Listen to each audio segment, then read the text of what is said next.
My name is Stefan. My name is Paul. Torben. My name is Toby. Marius. And Thomas. And so, where have you all come from? I'm from the Black Forest in Germany. Yeah, I come from the east side of Germany, Leipzig. I'm from a small village close to the Baltic Sea between Hamburg and the Danish border. And I'm from Saxony, like him. I'm from it's in the east part from Germany, and near from Dresden. I live close to Regensburg, Bavaria. Cool. And I come from the Baltic Sea as well. so you're gonna have to explain this. Your traditional carpentry. Most of us, it's any kind of craft can do this journey we are doing, and in Germany we have a system of apprenticeships. You have to visit school and you have to prove that you can do this work. After 3 years, you getting your work license, and with this work license, it's allowed to go on this journey.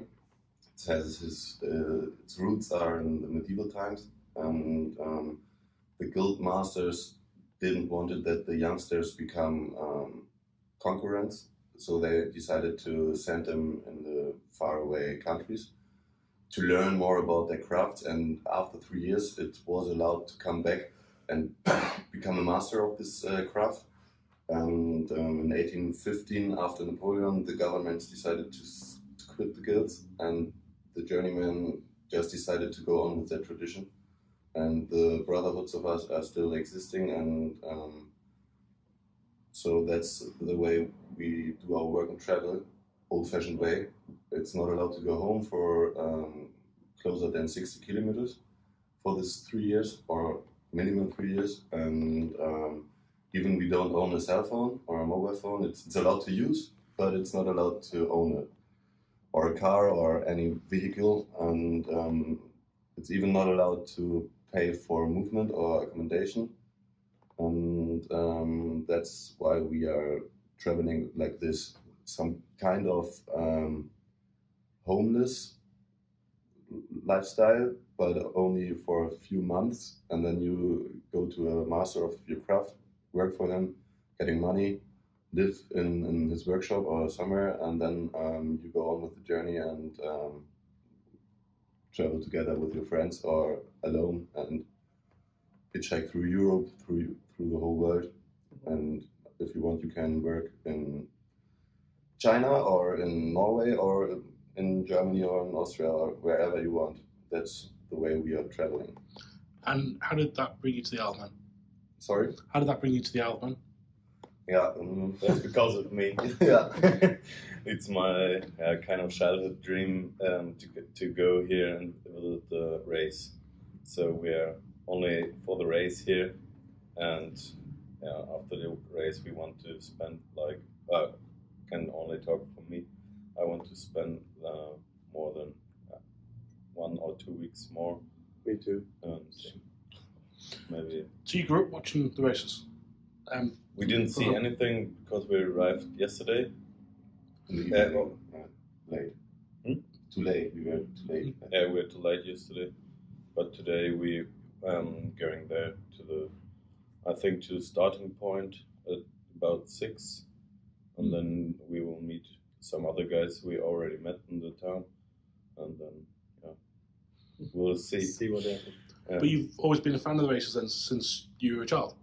Yeah, since I'm 12, 13, I think I always saw them on YouTube, or it's a crazy race. It's the only race in the whole world, I think, which is that dangerous and fast, and I don't know, I like it. And so what is it you're looking for while you're here? Sorry? And what is it you're looking for while you're here? You know, work, somewhere to stay, that sort of stuff? Can you repeat it, please? Sorry. While you're here, you're looking to pick up some work, something to say, that sort of thing? Yeah, we're not sure because we are almost running out of money and it's getting closer to get broke. And so maybe it would be pretty nice if we find some job in carpentry or joining, and just for a week or two. Not even everybody of us want to work, I think, but some of us want to work and to get more money. And Some will leave us. yeah, and we are searching for a shelter and a shower. Yeah, of course. I mean, the best thing that could happen, I think, someone who has a house needs some reparations or renovations where we can stay also, have some money maybe, shower, where we can go every evening. And just sort of on that then, so what sort of trade are you all in? What's your trade, sorry, individually? Our trades. So carpentry and Our crafts. yes, sorry. We are all carpenters except him. He's I'm a bench and joiner. Yeah. But I do a lot of stuff in the carpentry as well, so it's no problem for me to work there. So you've been all over Europe with this then? almost in some parts. Everybody of us is in different spaces, has been in different countries.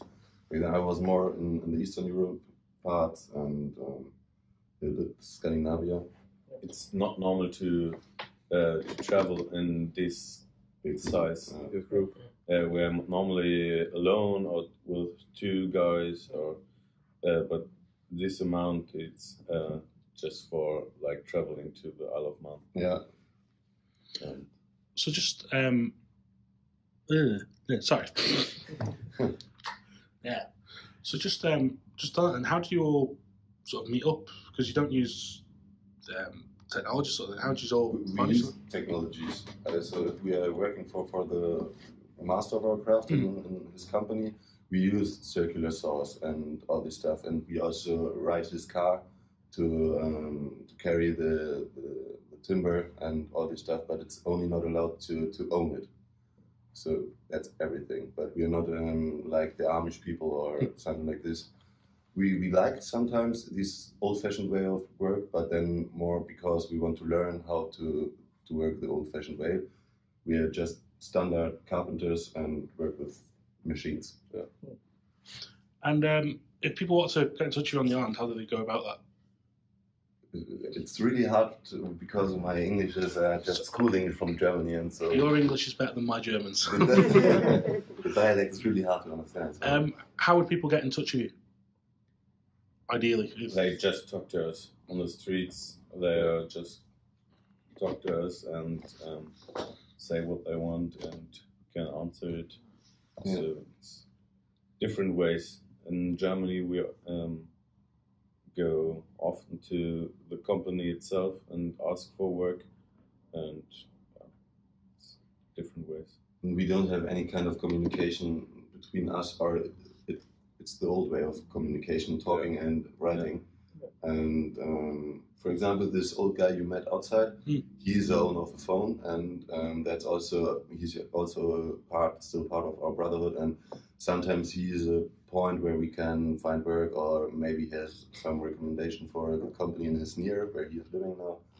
That's possible, but like us, we met in Austria the last time at the 1st of May, because there's the jubilee of our brotherhood. It was 131 years old now. Yeah. And there he told us that he wanted to visit the Isle of Man. Then the next day we sit together and just made this date in Amsterdam, where we met each other 2 weeks ago, 1 week ago, I'm not sure. Roundabout. And yeah, then we met each other. And now we're searching for the last one of us, or the last two persons. But it's hard without a mobile phone to find them. So the ordinary way is to go to the mayor and the town hall and place some message or something like this. But until now, no life signs. But on that, you've been to Timbalt. You went to the Douglas Town Hall, and you Just a piece of paper with a message. But you got the you showed me the stamps. Yeah. Just explain that to us, because you go wherever you go, you sort of. Nowadays it's just as a diary or for your remembering the journey. But in the past it was, if you entered a town, you had to go to the mayor or to the lady or whatever in the medieval times was the boss of the town, and you asked for a license to be in this town. If you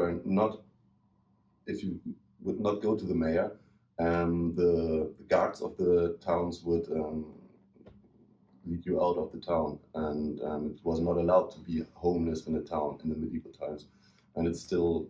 It was like in visa. Isn't it? Yeah, it's like the work license and the being there license. Yeah. I don't know, but that's the root of it, and we are just practicing for remembership, I think. Oh, well, guys, I hope you enjoy your time here. It's proves to be very fruitful for you, We hope so. successful, and hope Thank you you. really enjoy the races. Yeah. Yeah.